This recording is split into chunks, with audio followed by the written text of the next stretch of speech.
Selamat pagi, salam sejahtera bagi kita semua. Sebelum memulai perkuliahan pada minggu ke-8 ini, ada baiknya kita berdoa menurut agama dan percayaan masing-masing agar perkuliahan ini dapat berjalan dengan baik. Doa dimulai.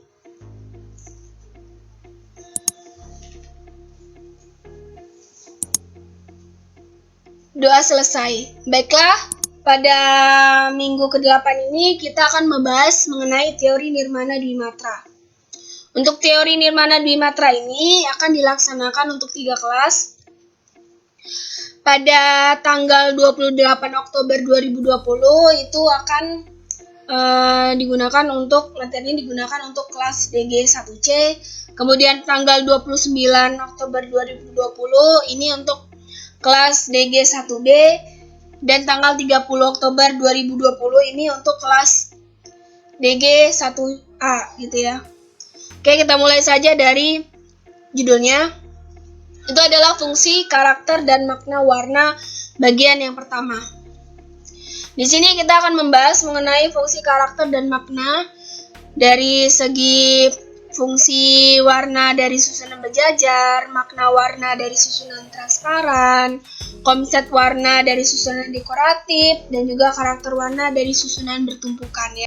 Pada subjudul bagian pertama, kita mulai dari fungsi warna dari susunan berjajar. Bagi para desainer di bidang desain grafis, warna tidak hanya bertujuan untuk mempercantik visualisasi desain. Lebih dari itu, setiap warna memiliki fungsi dan peranannya masing-masing. Perpaduan warna yang tepat akan memvisualkan desain yang dicetak dapat menyampaikan makna tersiratnya pada semua orang yang melihat. Jadi untuk fungsi warna sendiri itu dapat disusun dengan secara berjajar gitu ya. Ini fungsinya diantaranya fungsi struktural. Pada fungsi struktural ini, warna berfungsi sebagai pengantar bagi pembaca untuk menemukan informasi yang bersifat penting. Informasi itu diurutkan secara struktural berdasarkan tingkat prioritas. Selain itu, warna bisa membedakan antara informasi satu dengan informasi yang lainnya. Hal ini dimaksudkan supaya pesan yang telah tercetak itu bisa disampaikan kepada pembaca, karena warna yang tepat pada visual itu bisa memudahkan pembaca untuk mengerti gitu. Jadi ketika kalian misalnya membuat packaging minuman segar gitu ya, jangan malah dibuat warna jingga ataupun warna merah yang lebih dominannya itu warna panas gitu ya, tapi warna-warna segar seperti warna hijau, warna biru gitu ya. Hijaunya juga hijau yang benar-benar hijau yang fresh seperti dedaunan gitu ya. Misalnya seperti itu. Kemudian ada fungsi isyarat dan komunikasi. Untuk fungsi kedua ini, warna berfungsi sebagai sarana untuk memberikan isyarat dan komunikasi. Melalui sarana warna inilah suatu perintah bisa tersampaikan kepada pembaca dengan baik. Fungsi isyarat dan komunikasi dari warna terdapat pada lampu pemberhentian. Misalnya saja di persimpangan jalan, itu kan di jalan raya pasti ada lampu lalu lintas. Jadi kalau merah itu tandanya berhenti, kuning itu tandanya hati-hati, dan hijau itu baru jalan. Jangan malah kebalikan ya. Kebanyakan yang di kota Medan ini ketika hijau malah masih berhenti gitu, misalnya posisinya masih di belakang gitu. Tapi ketika merah kok malah maju gitu ya. Seperti itu, jangan disalah artikan untuk makna dari warna lalu lintas ini, karena itu hal yang sangat berbahaya. Selanjutnya ada fungsi alamiah. Jadi pada fungsi ketiga ini, warna itu berfungsi sebagai penggambaran sifat objek secara nyata, seringkali menggunakan warna ya. Warna pada berbagai benda yang sering dilihat sehari-hari itu tanpa disadari telah menjangkar di dalam otak manusia. Dengan begitu, saat melihat sebuah warna, otak akan memproses benda apa yang memiliki warna yang sama persis ya. Jadi warna bisa menciptakan sifat objek secara nyata. Misalnya saja, ketika melihat warna hijau, otomatis dalam pikiran manusia itu warna dedaunan, warna lumut, dan lain-lain gitu ya. Misalnya untuk warna biru, biru itu warna air laut atau warna langit gitu ya, dan lain-lain juga seperti itu. Oke. Kemudian warna psikologis. Dari fungsi psikologis dari warna yang bersifat Keempat ini berfungsi sebagai psikologis yang selalu terkait dengan segala sesuatu di sekitarnya. Menurut peneliti, warna ternyata bisa dikaitkan dengan kejiwaan manusia. Orang yang memiliki karakter introvert cenderung lebih senang dengan warna-warna yang cerah. Oleh karena itu, warna bisa menggambarkan karakter seseorang dengan cepat dan tepat, ya. Jadi biasanya kalau orang psikolog itu, kamu suka warna apa gitu. Jadi dari warna yang disukainya itu bisa melihat karakter dari orang itu seperti apa. Itu secara teori psikologi ya. Kemudian ada yang kelima, itu warna identitas. Jadi warna di sini memiliki fungsi peran penting untuk memudahkan pembaca agar mengenali identitas suatu kelompok, komunitas, perusahaan, ataupun organisasi. Fungsi identitas sendiri dari warna itu ditetapkan pada identitas organisasi atau suatu perkumpulan kelompok, misalnya kelompok keagamaan gitu ya. Jadi kan ada HMI, Himpunan Mahasiswa Islam misalnya gitu ya, identik dengan warna hijau, hitam, dan putih gitu ya, dan sebagainya gitu. Selain itu, warna juga bisa menjadi karakter dari beberapa produk bisnis gitu ya. Misalnya saja untuk perusahaan air mineral Aqua misalnya, itu identik pasti selalu menggunakan penerapan warna biru. Dari dulu sampai sekarang itu tetap menggunakan warna tersebut. Mungkin kalau ada mineral yang lainnya mungkin ada yang warna hijau, kemudian ada warna jingga, ya kan. Kemudian juga misalnya saja untuk politik ya. Jadi politik itu misalnya partai apa, misalnya kuning, itu identik pasti selalu Golkar gitu ya. Kemudian warna merah PDI pasti ya, atau warna biru Demokrat, itu memiliki identitasnya sendiri dari hal politik. Kemudian fungsi pembentuk objek. Jadi warna itu berfungsi sebagai elemen yang membentuk diferensial dengan objek lainnya. Warna apapun bisa menciptakan keindahan untuk mempercantik banyak hal gitu ya. Jadi warna itu membentuk objek tersebut menjadi lebih menarik lagi. Oke, ini kita ke bagian yang kedua, itu ada karakter warna dari susunan bertumpukan. Bagi para desainer di bidang desain grafis, warna dapat memvisualkan karakter seseorang dari desain favoritnya. Hal ini ditetapkan dari ajaran psikologi warna. Meskipun karakter seseorang itu sangatlah unik, variatif, dan juga kompleks. Hal ini lebih banyak dimanfaatkan dalam strategi marketing dan branding untuk mengetahui karakter seseorang. Jadi, untuk karakter warna yang disusun secara bertumpukan ini, itu memiliki karakternya masing-masing gitu. Misalnya untuk kaum muda-mudi, itu pasti nggak menggunakan warna-warna yang klasik. Karena warna klasik itu diperuntukkan untuk orang-orang yang sudah memiliki umur yang lebih tua gitu misalnya, seperti itu. Ini kita akan membahas tentang karakter warna satu persatu. Kita mulai dari warna biru. Sebagai warna dengan karakter dingin, pasif, melankolis, sayu, sendu, sedih, terang, berkesan jauh, mendalam, dan tidak terhingga. Desain warna biru itu lebih dapat menemukan kedamaian dan ketenangan di tempat-tempat tertentu gitu ya. Jadi pemilihan biru ini untuk karakter seperti ini. Kemudian ada warna merah. Sebagai warna dapat berasosiasi dengan darah ataupun api. Dengan karakter kuat, cepat, energik, semangat, gairah, marah, berani, bahaya, positif, agresif, merangsang, dan panas gitu ya, itu karakter warna merah. Desain warna merah biasanya dipakai dalam tanda stop untuk lampu lalu lintas, lampu rem, peralatan pemadam kebakaran, dan pintu tanda keluar untuk misalnya dalam kondisi yang darurat gitu ya. Kemudian ada warna hijau. Sebagai warna dengan karakter segar, warna muda juga ya, hidup dan tumbuh. Desain warna hijau relatif lebih natural dalam pengaruh emosinya, sehingga cocok untuk waktu untuk istirahat gitu, penerapan hijau. Hijau sebagai pusat spektrum dalam menghadirkan seimbangan yang sempurna dan sebagai sumber kehidupan gitu. Jadi warna hijau lebih kepada warna-warna yang untuk santai, untuk ingin sesuatu hal yang hidup gitu ya. Karena untuk mata sendiri, sesuai dengan penelitian beberapa ahli, warna hijau itu dapat memberikan kesegaran untuk pandangan mata sendiri gitu ya. Itu sebabnya ketika sudah lelah di depan komputer ataupun depan gadget itu diminta untuk melihat dedaunan gitu agar bisa refresh lagi, bisa relax lagi matanya itu ya. Selanjutnya warna jingga atau orange sebagai warna yang mempunyai karakter dorongan, semangat, kemerdekaan, penganugerahan, kehangatan, dan keseimbangan. Ya, itu karakternya. Desain warna jingga dapat menimbulkan kesan murah dalam arti harga ya, sehingga banyak digunakan sebagai warna pengumuman penjualan obral. Jadi ketika obral-obral itu menggunakan warna jingga. Untuk warna ungu sendiri itu karakter warnanya mencerminkan karakter keanggunan, kebesaran, dan kekayaan. Beda sekali dengan argumen bahwasannya ungu itu warna janda itu ya. Sebenarnya peceletusnya itu adalah orang-orang Indonesia yang tidak bertanggung jawab gitu. Jadi sebenarnya untuk karakter warna ungu itu yang seperti ini yang aslinya gitu. Desain warna ungu biasanya digunakan untuk kewibawaan dan ketinggian derajat gitu ya. Oke. Selanjutnya ada warna pink. Untuk warna pink sendiri itu lebih bisa dibilang untuk benci dengan menjadi dewasa. Dia lebih senang dengan dunia chill-nya gitu ya. Penyuka warna pink biasanya lebih memiliki perasaan yang lembut, naif, dan suka bersifat kekanak-kanakan. Tuh. Oke. Kemudian ada warna hitam. Itu karakternya itu memiliki karakter kegelapan malam, kesengsaraan, bencana, perkabungan, kebodohan, misteri, ketiadaan, keputusasaan, menekan, tegas ya.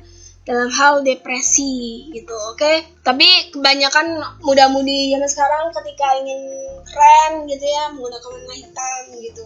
Oke, selanjutnya ada warna putih sebagai warna yang memiliki karakter positif, merangsang, cerah, tegas, dan melangalah.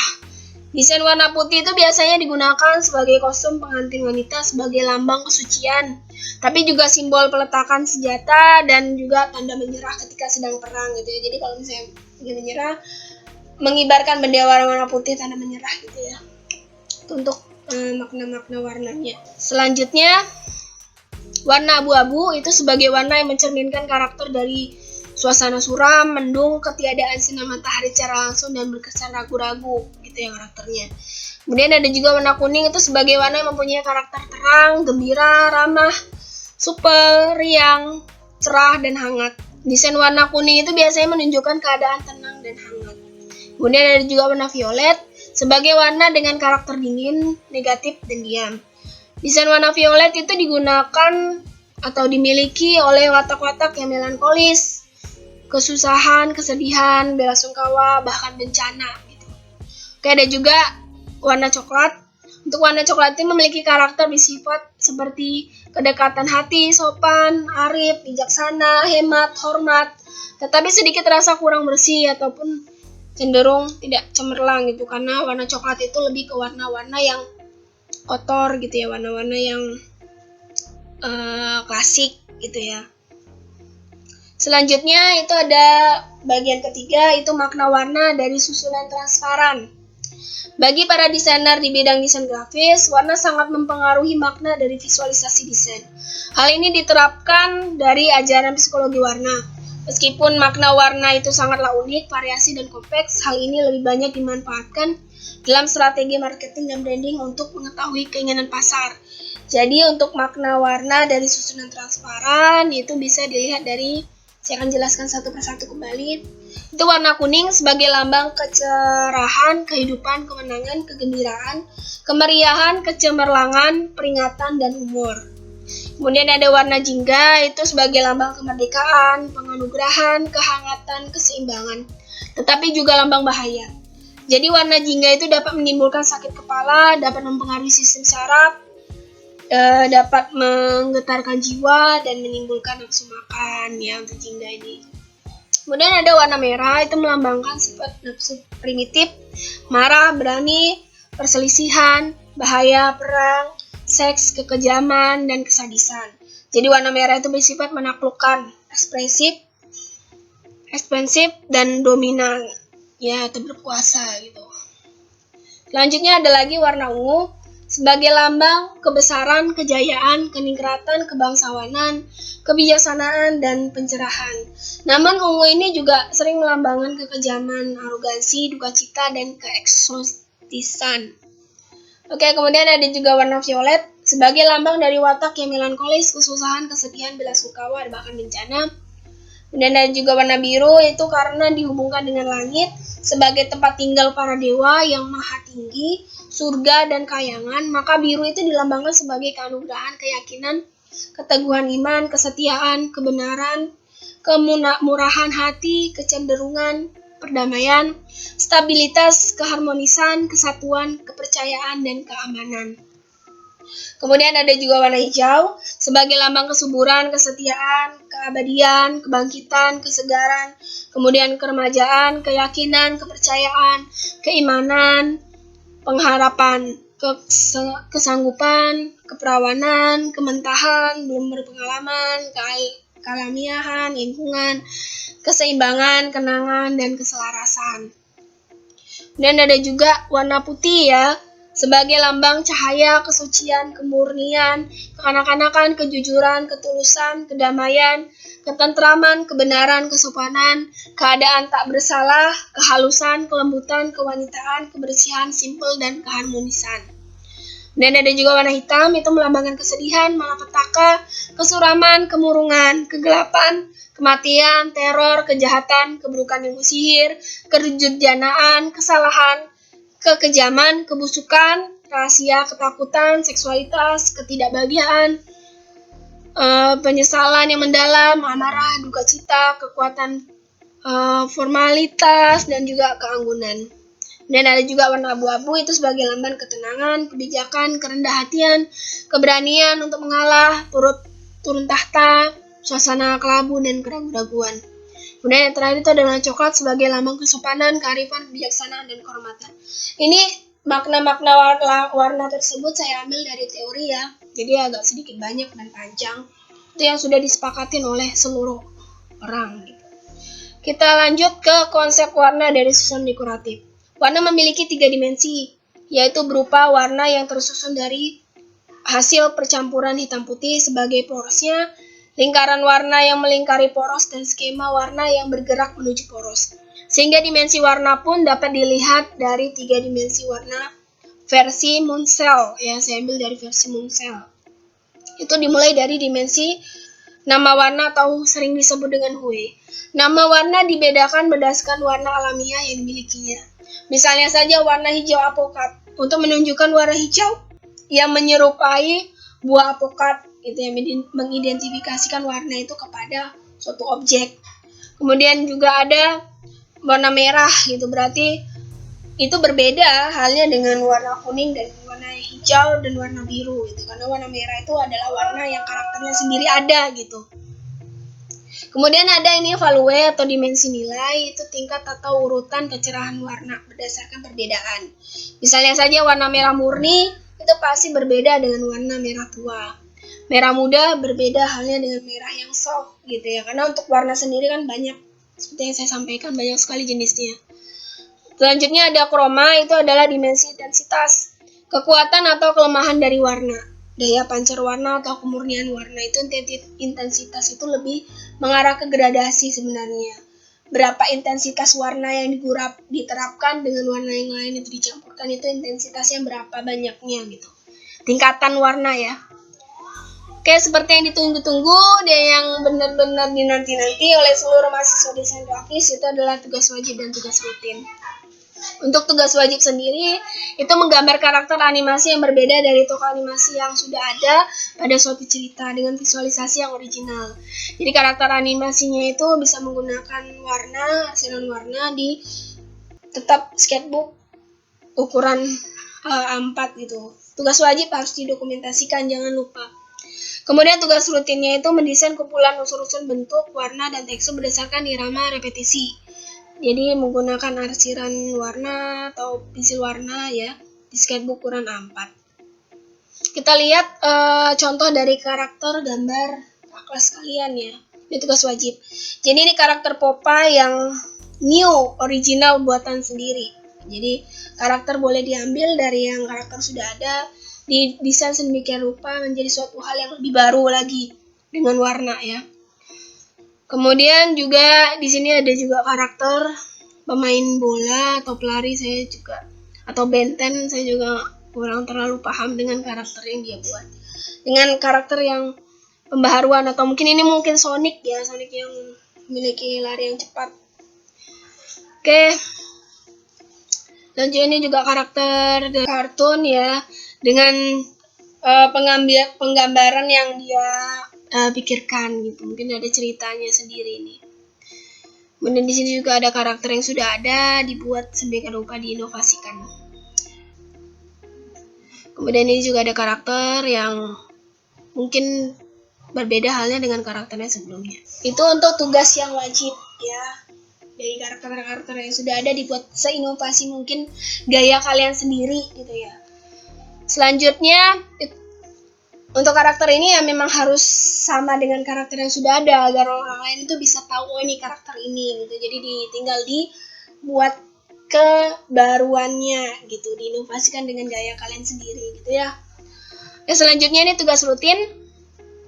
Pada tugas rutin sendiri itu membuat visualisasi warna ya. Jadi warna dari teksturnya, dari susunannya gitu ya. Ini dia menerapkan karakter bunga dengan berbagai ukuran, warna gitu ya. Jadi dengan ini tekstur lekukan-lekukan bunganya itu gitu. Boleh menggunakan objek bunga serat, tapi harus benar-benar divisualkan. Misalnya ketika ada satu bunga ya dibuat background-backgroundnya seperti apa, bisa seperti ini bercak-bercak cipratan gitu ya. Jadi biar lebih bersih, yang pinggiran dari bingkainya itu ditutup sama kertas, jadi biar tidak bercak yang lain-lain. Dan usahakan tidak kena ke objek aslinya gitu ya untuk yang teknik cipratan ini. Ini ada bunga yang dibuat tekstur dari kelopak bunganya itu ya, seperti ini. Oke, ini mungkin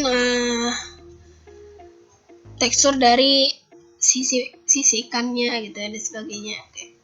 Kemudian ini juga ada karakter dari bentuk yang lain. Oke, mungkin ini saja untuk materi di minggu ke-8 ini. Kita akan bertemu lagi di minggu ke-9. Jika ada pertanyaan silakan disampaikan di WA Group. Saya akhiri dengan assalamualaikum warahmatullahi wabarakatuh.